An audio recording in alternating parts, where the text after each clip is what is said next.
And a big week for Chinese diplomacy, with two major events that could be seen as reflecting both progress and ambition on where Beijing sees its place in the world. On Sunday and Monday, the Shanghai Cooperation Organization, or the SCO Leaders Summit, takes place in Tianjin, the grouping often described as Eurasia's answer to NATO and the G7. And on Wednesday, a military parade in Beijing to commemorate the 80th anniversary of the end of World War II after Japan's surrender. Before that, leaders from more than 20 countries and heads of 10 international organizations will be in Tianjin. On the SCO summit, they're bringing together the most leaders to date. On that guest list will be India's Prime Minister, Narendra Modi, will be making his first visit to China in 7 years. Several leaders will head to Beijing to join President Xi Jinping presiding over a parade of weapons and troops. This will mark the first military parade in the Chinese capital since 2019.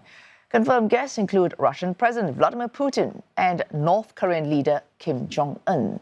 The two events taking place amid upheavals in global geopolitics, with no progress on ceasefires in either Ukraine or the Middle East. China itself confronting pushback in the East and South China Seas, even as it remains locked in an extended tariff truce with the United States. If you look at that, China, first row. And for more, CNA's Deborah Wong joins us live from Tianjin in China. Deborah, give us a sense of how Tianjin is preparing itself for the leaders' arrival. What is on President Xi Jinping's summit agenda? Well, the security here is definitely tight for sure, all throughout China as well as in Tianjin. You know, my team, we flew in from Shenzhen this morning into Tianjin, and we were actually diverted to a dedicated line to check in because there were stricter security checks at the airport for people arriving in Tianjin. Now, within Tianjin itself, we understand that roads leading to the meeting venues as well as to the media center will eventually be blocked off, I think, starting from tonight or tomorrow morning. And, you know, that actually limits our movements around the city. So for media, we're actually staying at a designated hotel and we are shuttled on a media shuttle bus to the media center, which is an interesting experience for sure, because at the media center, we did see humanoid robots at the concierge. We also did see an AI teleprompter as well, courier robots delivering water. Now, all these are actually, you know, it's for foreign media to see. And it is a strategic play. It's not just for fun, because it really is sending a message that China has advanced technology and that it wants to share that message to the world. And, you know, that fits into Chinese President Xi Jinping's narrative that the SCO is meant to advance tech developments among member states, as well as to work towards tech cooperation. Now, this is a departure from the very isolationist policies that China has said the U.S. is showing, you know, in terms of tech cooperation, in terms of trade. In fact, President Xi has also called for the SCO to champion a new international relations, a new type of international relations. And China is expected to lead the charge to create a new development strategy for the SCO this summit. And we could be seeing perhaps China once again pushing for the SCO Development Bank.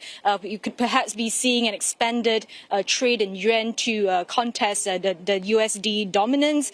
And we're also keeping an eye out for bilateral meets. In fact, most notably, the ASEAN contingent is the biggest this year in the SCO's history. And there could be also potential meetings between President Xi and Putin, and President Xi and Modi, especially against the backdrop of the Ukraine war, as well as the tenuous China-India relationship. So all these are happening. And, you know, I spoke with two analysts to just unpack how effective the SCO can be as a platform to make changes. Have a listen. What started as the Shanghai Five in 1996 between China, Russia and 3 Central Asian nations to manage military trust in border regions has doubled in strength to become today's Shanghai Cooperation Organization. The 10 members now include 4 of the world's top nuclear powers and are spread across Central, South Asia and the Middle East. This year, Southeast Asian leaders from Indonesia and Malaysia will be at the summit, drawn by closer trade ties with China.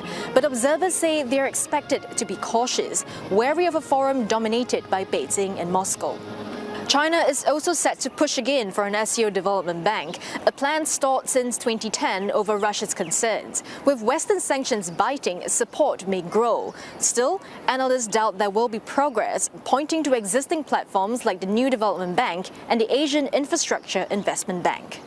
The primary hurdle has been a lack of consensus on funding and governance and concerns over China's potential dominance. I think a lot more will still need to be done in building consensus on who funds, who can exercise the most influence, how governance will look like, for what purposes will it primarily serve, what projects will be. What the SCO member states would be perhaps keen to explore in this summit, alternative financing arrangements for the consolidation of capital to back development of mines and extraction of critical raw materials. Most notably, of course, Kazakhstan actually held the third largest reserves of critical raw materials and minerals. The SCO operates by consensus, but divisions run deep, making it hard to push agreements through. Barely just 3 months ago, India refused to sign a defense statement, saying it favored Pakistan after border clashes flared again between them earlier this year. The Ukraine war and Iran-Israel conflict could also dominate talks. Amid the spectrum of geopolitical variables, one message is clear: China views itself as a catalyst to foster dialogue. 中国坚持把上合组织作为新形势下周边外交的优先事项，面对何去何从的选择，超越了文明冲突、冷战思维、零和博弈等陈旧过时观念的上海精神，历久弥坚，更显价值。 We shouldn't harbour the expectations that this is going to be a panacea or a kumbaya solution to all the problems and tensions that exist in a bloc. What it can do, at the very least, is to provide a space in which these grievances can be aired and talked about in a manner that's free of interference from, say, less geopolitically aligned actors, including but not limited to, of course, in this case, the USA and also select members of the global north. On that front, analysts say studying the bilateral meets expected during the summit could offer more insight on the bloc's efficacy. For the first time since 2018, Indian Prime Minister Narendra Modi will visit China after years of strained ties, signaling shifting global tides. India's pivot comes after the US refused to lower tariff rates on the South Asian giant. They are facing pressures that, in many ways, compels them to demonstrate to the US that, look, we have these options out there, and these options are not necessarily ones that you will like. The fact of the matter is a lot of differences still remain, strategic mistrust still in place. The high-level visits are a good sign, but I will watch out for any progress and movement on the border issue, the frequency of high-level meetings at the political level, at the working level, and certainly with defense officials. New Delhi is looking east, global alliances are shifting, and Beijing is rolling out the red carpet. This is the largest SCO meeting since the group was founded, perhaps a nod to China's leadership as a viable alternative to the West. Deborah Wong, CNA, Shenzhen.